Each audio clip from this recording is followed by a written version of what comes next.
Welcome everybody to the next in the series of the Care in the Face of COVID-19 webinars from virtual veterinary specialists. Today our webinar is focusing on common neurological presentations, what is an emergency and what can wait. And our speaker is Dr. Simona Radaelli, who is a specialist in veterinary neurology and a neurology consultant with virtual veterinary specialists. Hello, my name is Simona, and today I'm going to talk to you about common neurological presentations, what is an emergency and what can wait. We are talking about neurological emergencies in light of the recent guidelines and restrictions due to the COVID pandemic. On the VVS guidelines, we know that we should treat only urgent and emergency cases. We should avoid all unnecessary contact with the clients, and we should respect social distancing 2 meters apart as per government guidelines. Of course, we already are aware that this is quite complicated to achieve because of the nature of our job, but we have to do our best to make sure that we comply to these guidelines. In the VVS guidelines, I have found some definitions that might be useful to judge and to select and to triage our patients. So emergency is a disease that is an immediate threat to life of the patient. So if we leave this condition managed, this is going to have a significant impact on the health and welfare of the patient. It is likely to deteriorate. So these cases are the ones that we would see anyway on the day or even out of hours. An urgent case is a case that needs to be seen quickly. Because if we leave the disease untreated, it's going to have a significant impact on the health and welfare of the patient, but at the moment is fairly stable.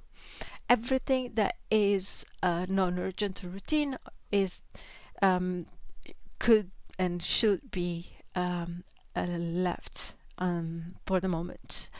Routine appointments for checkups, for vaccinations, for example, this can be postponed for the time being, because any other condition that has a minor impact on the health and welfare of the patient. For neurology, I went through all the examples and I tried to look for neurological conditions that were listed in the guidelines, and I found amongst the one that warrants physical examination, I found severe trauma, head spinal trauma. These are the major, let's say, traumas that might have an impact on the nervous system. Seizures, especially clusters and status epilepticus. Significant weakness and collapse. This will include, of course, paralysis, and acute severe lameness. We are going to look at these conditions in more details later. And then the conditions that can be assessed remotely include non-acute lameness and non-specific lethargy. So Triage Tools, the WSAVA has given us ideas on triage for a lot of conditions, including, of course, neurological diseases. So the urgent cases, so again, the ones that if we don't see, they can have a significant impact on the life or welfare of the patient, are new onset of seizures, especially for more than 10 minutes, or if the animal has seizured more than once in 6 hours, and especially if they're not already on anti-epileptic treatment. An animal that is collapsed or unable to stand, that can include paralysis, and non-responsive patient, or patient that is becoming quickly less responsive. Potentially urgent, signs of pain. It is difficult to judge pain in a patient, especially if we can't assess them directly. We will rely on the owner's ability to judge and to report pain, but pain needs to be addressed pretty quickly. Collapse, especially if it's recent intermittent collapse or inability to stand, because again, this can all deteriorate and get worse. A deterioration in condition a neurological condition that is already known but is getting worse at the time being, and again we are afraid that if we leave it, it's going to have a big impact on the animal's welfare. A easy example is an animal that we suspect might have a slip disc. We are doing conservative treatment. He has been on painkillers, cage rest for a few days, maybe a week or two, and now his gait is getting worse. So we are afraid that if we leave it for longer, the animal might end up off legs. So we need to make sure that we address these cases properly. Or when the owner is running out of important medications, in our case is the anti-epileptic drugs. We can't leave a pet without anti-epileptic drugs. So if it's a patient that needs his anti-epileptic medication, we need to find a safe way to make sure that the owners have stock, can have more medication for their pets. As with any emergency, the important thing always is to evaluate vital function and life-threatening conditions. So let's not forget our ABC when we examine a neurological patient always. We know that, as with most emergencies, especially if the nervous system is involved, we need to make decisions very quickly, and the decisions, of course, need to be accurate to the condition that is affecting the animal. Especially in cases with trauma, we need to make sure that when we manage neurological patients, that we know how to handle and how to move them ourselves, and how to advise the owners as well. So advise on how to manage a patient that is seizure, but also advise how to manage a patient that might have a slip disc or a fracture somewhere along the spine, that we know that if we do the wrong handling, the condition can deteriorate. And of course, what we mustn't forget always is to ask a bit more information about the patients. So we need to know the history, the anamnesis or history of the patient. So we need, because there are information as simple as exposure to toxins or previous treatment or habits that might be actually quite useful to address the actual condition and also address other ongoing diseases. For example, if the animal is on other type of treatments that might be relevant to our choices. So what do we do when we have a neurological emergency? So we have seen a little bit what are the cases that might need to be seen urgently during this time. We need to advise the owner on how to take them to us, to the practice, and then we need to assess the patient, because of course we rely on the owner's information, but we need to do a neuro exam ourselves. So I'm not going through the whole neurological examination. By all means, this is not exhaustive, but I just wanted to give you a few ideas on the key aspects of a neurological examinations. So are the signs due to neurological disorders? We probably have already a rough idea when we talk to the owner on the phone, when we get the patient in. We need to be able to localize, to understand what part of the nervous system is affected. That will allow us to list differentials and then decide what are the tests that are required, because especially at this time we need to be able to select the right tests that we can do in-house, whether the patient then needs to go to be seen by a specialist, and then of course that will help us to give to the owner an idea of costs and prognosis for the patient.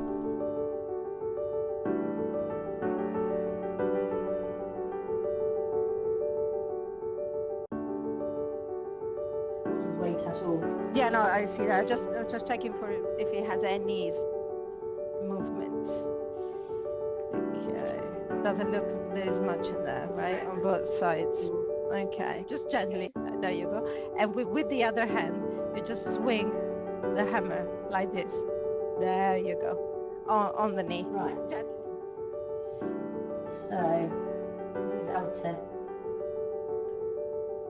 once left, right, and just move down gently. So if you get a contraction belly, because otherwise it'll sit down, that gives you exactly perfect. That's the movement that you manage to get a little bit more now. The more you do it, the easier it becomes, because your hands learn how it works.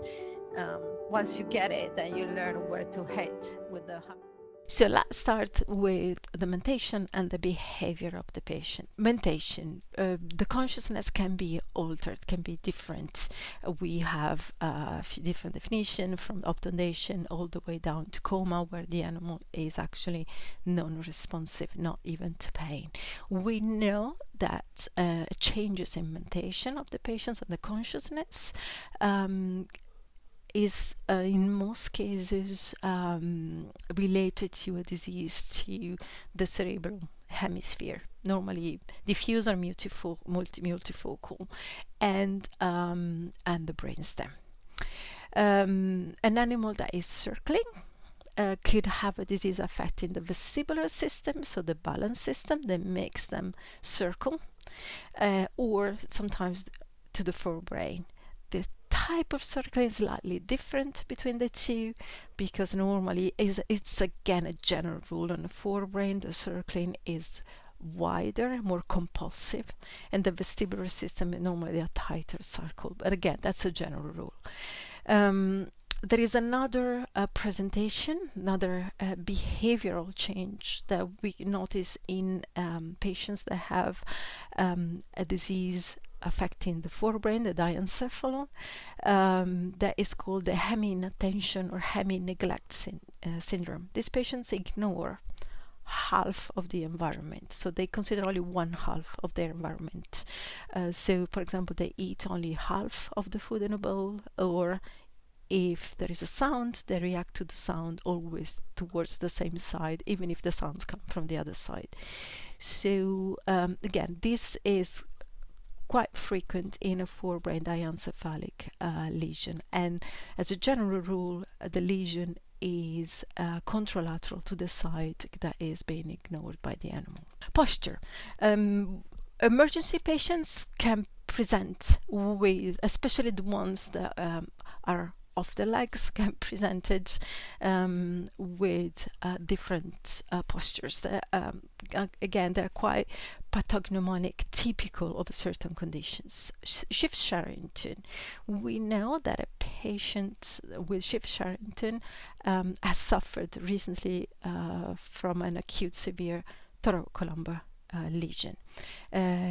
The forelimb, the front limb, have an extensor hypertonia. The hind limbs have a flaccid paralysis, and so this is all the information that we have from these positions. So acute severe thoracolumbar lesion, but the Schiff-Sharrington doesn't have a prognostic value. So this Schiff-Sharrington will not tell us whether the animal will recover or the degree of recovery. It's just typical of an acute thoracolumbar lesion. Then we have two other types of postures are quite typical. One is called the Deterioration rigidity.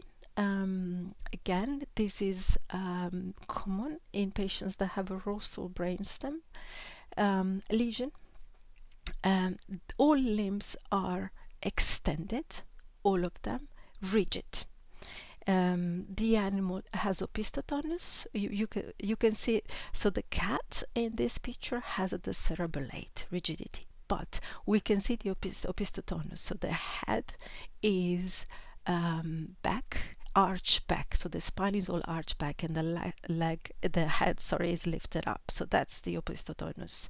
In the decerebrate rigidity, so the first one, the brainstem lesion, all the limbs are in rigid and extension. And what's really typical of this, that the mentation of the patient is not normal, while in the cerebrate rigidity, we have opisthotonus, the front limbs are extended, but the hips are flexed. And this is typical of a disease of the cerebellum, and the mentation of the patient is normal in this case. Of course, the animal can't move properly, but his mentation is normal.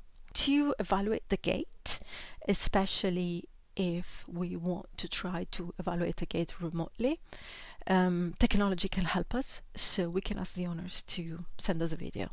If we think that we can wait the time that it takes to the owner to send us a video, the patient can wait, we can ask them to record the gait of the patient. So owners, of course, need a little bit of information on how to do a gait, how to walk the animal to allow us to evaluate the gait. So we need to tell them to put the animal on a lead, ideally on a harness, especially if we suspect a cervical lesion, on a non-slippery floor, so we can see the gait of the patient properly. If the animal needs a sling as well under the belly because it's not really walking very well, we can advise the owners on how to do that. And the animal needs to walk. We don't need the animal running or trotting or moving around, sniffing. Ideally back and forth, away to or from the camera, and on a leader harness and sling if necessary. What type of gait abnormalities do we have in our patients that might need to be assessed? So as a general rule, we have two main types of gait abnormalities. Ataxia, which we can define as a lack of coordination, and paresis or plegia, which is more weakness related. So ataxia is divided in general proprioceptive and vestibular ataxia. Again, lack of coordination, and paresis, paralysis, plegia are related more to an upper motor neuron or lower motor neuron disease. And again, they're more weakness. To be honest, we can, especially with upper motor neuron disease, we can have actually also uncoordination, and paresis is more common with the lower motor neuron disease. But it is important to be able to describe the difference between the two. So again, ataxia, lack of coordinations, and paresis is more weakness. For what concerns lameness, I would say in general lameness is more common with orthopedic conditions, but there are some neurological conditions that can give lameness, and one of them, for example, is a trap nerve. So if we have what we call a nerve root signature, so if there is a lateralized protruded or extruded disc, we can have an impingement on the nerve roots, and that can give lameness. It's because it is actually particularly painful for the patient. And then we move on to the postural reactions. At this point, we are going into what we call the hands-on assessment of the patient. So at this stage, we will need to assess the patient ourselves, because these are tests that might be, they are often quite difficult for an owners to perform, even if we guide them to do them. And the postural reactions will help us answer the question if it is a neurological condition. They will help us evaluate very mild deficits that might not be present when we evaluate the gait and the behavior and alimentation, and then they will help us localize within the nervous system the disease. There is one test that I would like to talk about. So I'm not going into details on spinal reflexes because it goes beyond the aim of this presentation, but I would like to spend just a minute on nociception, on what we call deep pain. Nociception in a spinal patient is very, very, very important. It has a prognostic value for the patient. So on our VVS website, I have put a blog on nociception. So for more information, you can refer to that and have a read.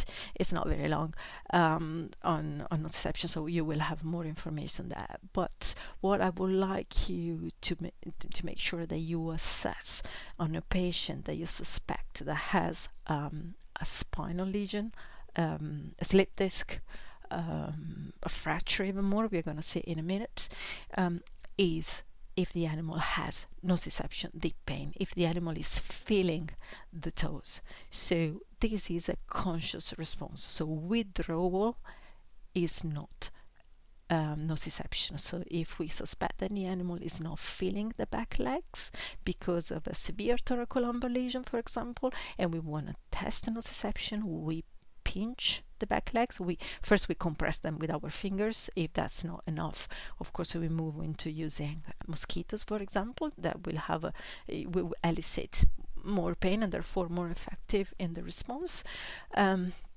The animal needs to show a conscious response. It needs to try to bite, to cry, to turn the head towards the leg. If the animal only has a withdrawal, so pulls the leg away, that's not nociception. That's a local reflex. That's the withdrawal. Okay, so make sure when you test nociception that you test a conscious response of the patient.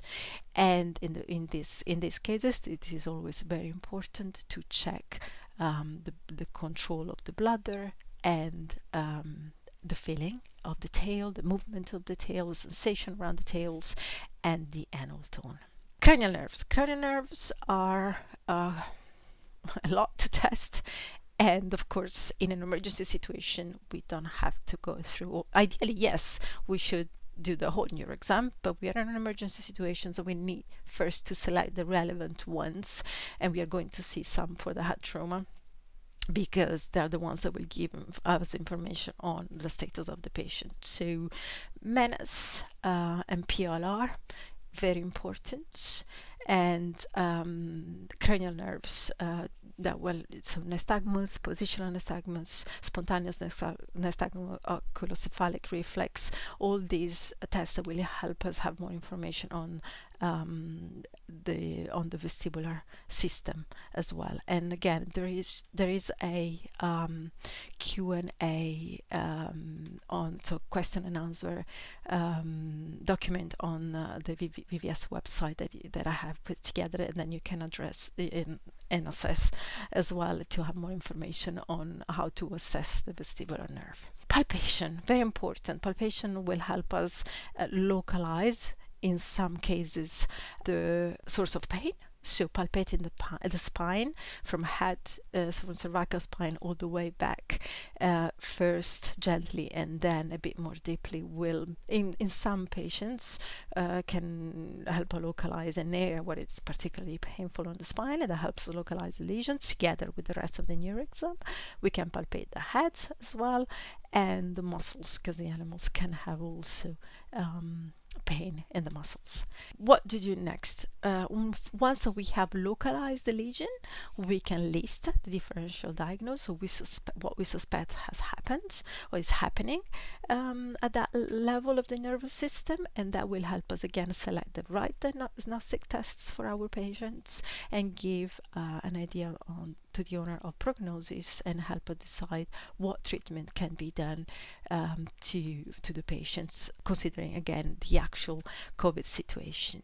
Seizures. I have put together again an essential clinical guide for emergency treatment of seizures. So it's a clinical guide for the treatment of status epilepticus and cluster seizures. There is information also on advice that you can give the owners, and an important thing is that you make sure that the owners of dogs that are known epileptics, especially the ones that tend to have clusters, that they have emergency intrarectal diazepam to use at home as a first treatment, so that then they are advised, they have the medication available, they can start the treatment if their pet starts seizuring, actually having more than 2 seizures in 24 hours. Another thing that I think is important from experience is that if the animal needs to be transported, whether it needs to be transported to you and especially when it needs to be transferred to a referral service, is that that there are at least 2 people in the car. So of course, if the animal is on status and the owners can't control the seizures, you need to see the animal as quickly as possible. You can't wait for the animal to be stable, so the animal needs to be taken to you straight away. But once you have the animal with you and you are conscious that you can't look after the patients for lots of practical reasons, make sure that you stabilize the patient, and then when the patient is stable, they can be transferred to referral practice, and there are at least 2 people in the car, because if the animal for any reason starts seizuring or being unwell in the car, or there's any problem, at least one of the 2 persons can assess the animal, and it would be dangerous even for the person alone. If there was one person alone in the car, it would be dangerous for the person to be left with an animal that starts seizuring, and if the person is in the motorway, for example, it can cause actually car accidents. So again, I think these are important information to manage these patients as an emergency. In cases that are not seizuring too frequently, but the owner still want advice, and you're not sure whether actually the patient is seizuring or not, what could help is to ask the owners always for a video footage of the events. Again, this only if the seizure frequency is not too severe. Some patients have Vestibular Syndrome, and because they're unsteady on their legs, tend to fall. The owners might think that these are seizures, but actually they're not. They can mistake a vestibular attack for seizures. And again, we need always to follow the guidance on triage regarding progression and animal welfare. Advice for owner. All this information is given as an advice for the owners, because the owners need to be able to know how to manage their patients. So they need to look for signs of deterioration. Of course, they need to make sure that they don't get injured during the seizure, so we need to inform them. On the guidelines, there is something about hypoglycemia, so if there is any risk that the animal can be hypoglycemic, they can feed them, for example, whenever possible, if they can eat. And then again, as we said before, the availability of rectal diazepam. So the signs of deterioration are mainly related to the animal's mentation, and of course the frequency and the severity of the seizures. Paresis and paralysis. We have defined paresis paralysis earlier on. What is important is to try to identify the limbs are affected, so monoparesis, paraparesis, tetraparesis, hemiparesis, depending on the limbs affected. The progression, as we said before, if the animal is getting worse, we need to make sure we have to find a way to monitor the progression or to address the progression as quickly as possible. If there is muscle atrophy happens pretty quickly with neurological conditions, and a bit slower with orthopedic conditions. So see if that is obvious and how quick was the progression of that. And of course, if the animal has also other systemic signs, so if the gait abnormality could be related to a more metabolic condition, a general condition, than actually a neurological condition. Pain is very important. As we said before, spinal pain can help us localize the lesion. The function of the tail, the bladder, and the anal sphincter can give us an idea of the extent of the lesion. Very important if nociception, we said that before, presence or absence of nociception is quite relevant, because we know the absence of nociception carries a poorer prognosis in our patients, so we need to be able to assess properly the nociception. And always consider if the animal has some underlying condition, again, that can have an impact on the gaits. And on the guidelines, they mention aortic thromboembolism, which is a condition that can affect the hind limbs mobility, especially in cats. And often the patients that have aortic thromboembolism have cold pose. And this is not a neurological as such emergency. It is more medical, in the sense that the animal is not walking because of more circulatory cardiovascular problem than actually neurological condition. Actions need to be taken when the disease is progressive and becomes severe, when it is very painful, or when the animal starts to show urinary and fecal incontinence. So all this will warrant a quick action as per, guidelines. Some animals might need imaging for diagnosis and treatment. X-rays in some cases, maybe if we suspect discal spondylitis, X-rays can help. Make sure that we rule out the concurrent lesions, especially if we suspect a trauma. So make sure that we check the bladder integrity, if there are other fractures or hernias. And another thing that we need to be aware of is that these patients might need nursing care if they're recumbent. So, and that will have an impact on the organization and the management of the internal management of the practice where we are working. So this is something that need to be considered if we want to manage these cases properly. To the owners, the advice, as we said at the beginning, is the advice on transportation to make sure we don't deteriorate the animal's condition. We can give them advice on what type of analgesic can be used. The guidelines say that if we suspect thromboembolism in cats, the owners can give 75 milligram and 1/4 of a tablet of aspirin. So if we suspect thromboembolism, so if it's a cat that might have a heart condition and has cold pulse, it's not moving them, these patients can have 1/4 of a 75 milligram tablet of aspirin. But the case needs to be seen because often these patients have an underlying condition, so they need to be seen anyway. As a signs of deterioration, they list as other systemic signs, changes in mental status, and of course deterioration of pain if it gets worse. Spinal trauma. Spinal trauma is an emergency. So handling and transportation are very important. So the use of a spinal, a backboard, very important to keep the animal as still as possible. Don't forget our ABC. We need to make sure that especially if the animal has suffered from RTA or any other type of fall, any other type of trauma, do we make sure that the rest of the body doesn't have other severe signs of trauma. So we need to check the whole animal. The neuroexam needs to be done very carefully. So our main goal is not to deteriorate the condition. So we have to choose how we do the neuroexam, what we do to make sure that we don't worsen the condition. Radiographs. Now, X-rays can be useful because there are situations when if there is a fracture or a severe luxation of the vertebrae, together with the clinical signs, we can already give an idea to the owners on the prognosis. For example, if there is an instability, a severe luxation, fracture, and is quite severe instability of the bones, the vertebrae, and on the neuroexam the patient doesn't have nociception, doesn't have the pain, and we are sure about the pain, then this patient has a very poor prognosis. So when it is a trauma and there is instability and absence of nociception, there is poor prognosis.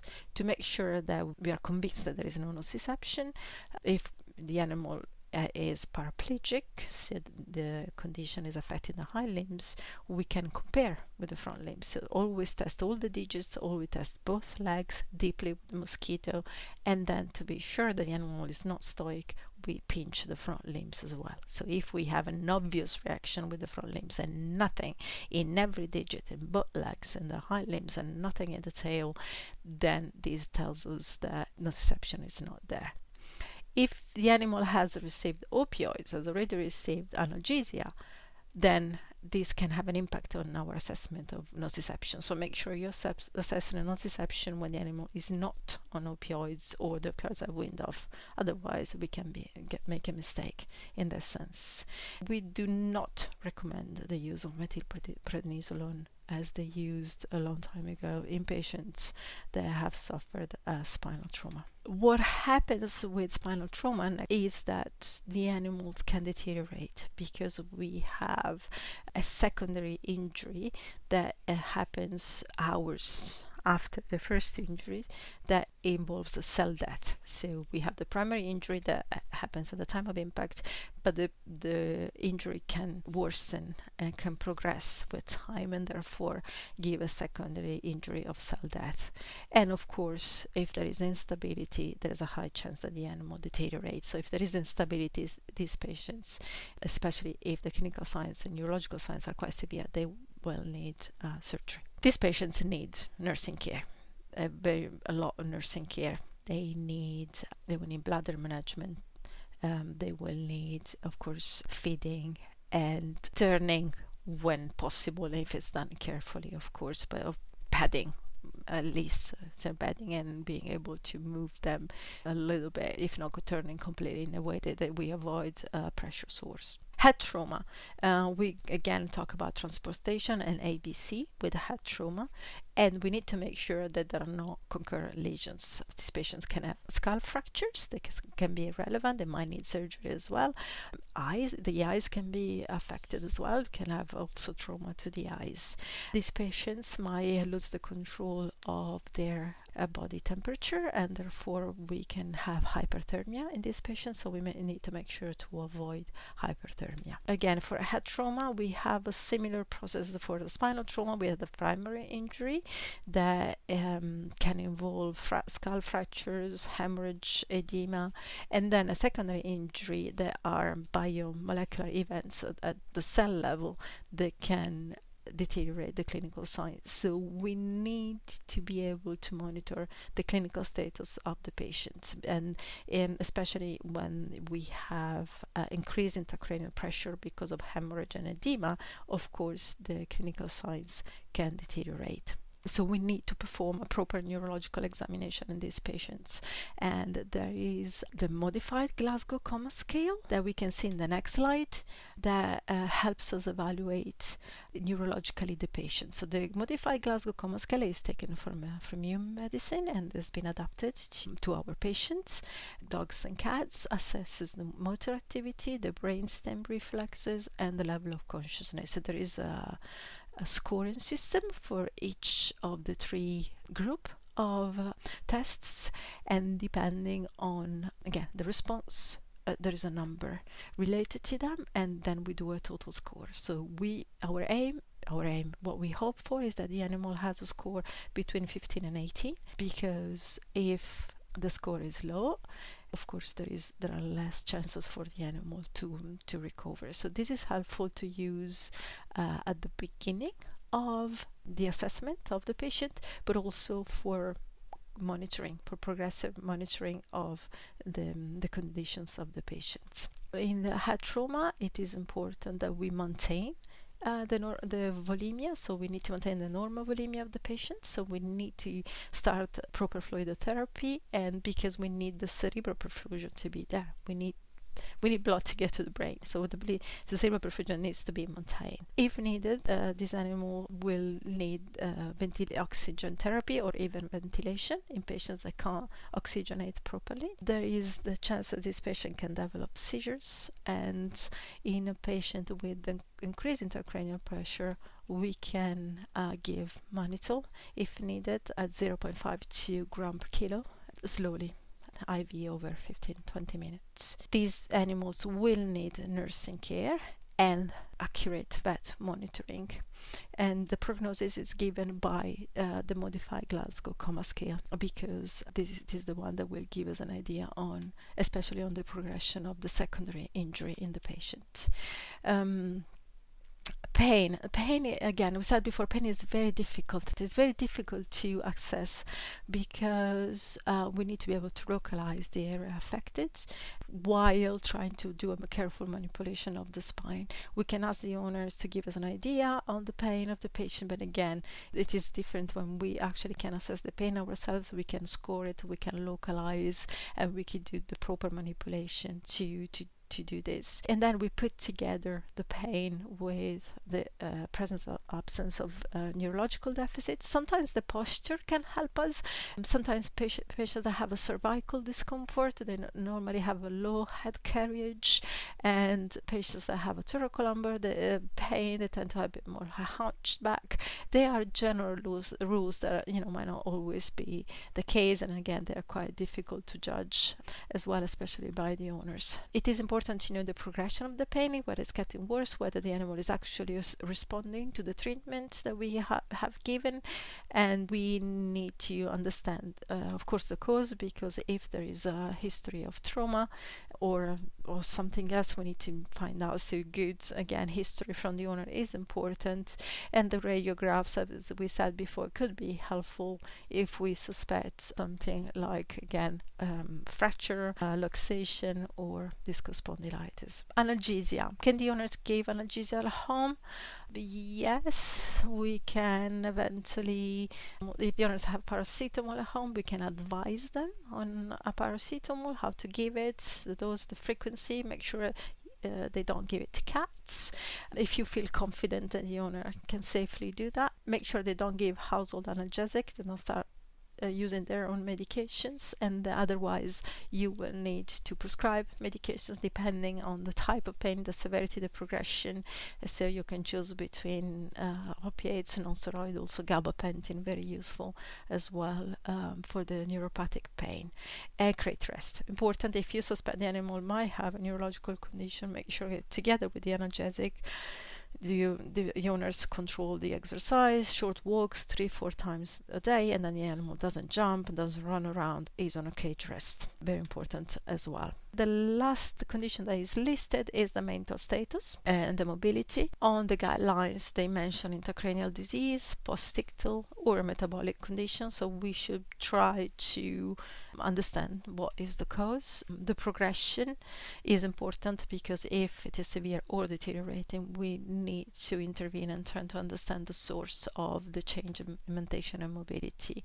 The first thing to do in these patients is, after the assessment, run a food blood test, or at least electrolytes, the glucose, and rule out an hepatic condition with ammonia and bust.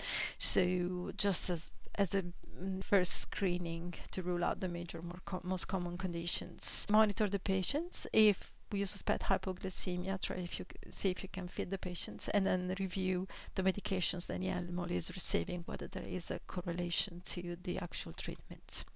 So I've tried to cover as much as possible the diseases that have been listed in the guidelines, and to give you a bit of tools to evaluate and to manage these patients. We are available for you for further advice, so you can call us and we can give you phone advice, or we can do a full consultation with the patients. Of course, for a full list of what we have available for you, you can have a look at our website. We have help that is specifically put together for this time, and then of course our services will be available to help you in any way as possible for any advice. If you have any questions related to this webinar, feel free to contact us at admin@vvs.vet, and I hope you enjoyed it. Thank you. Bye.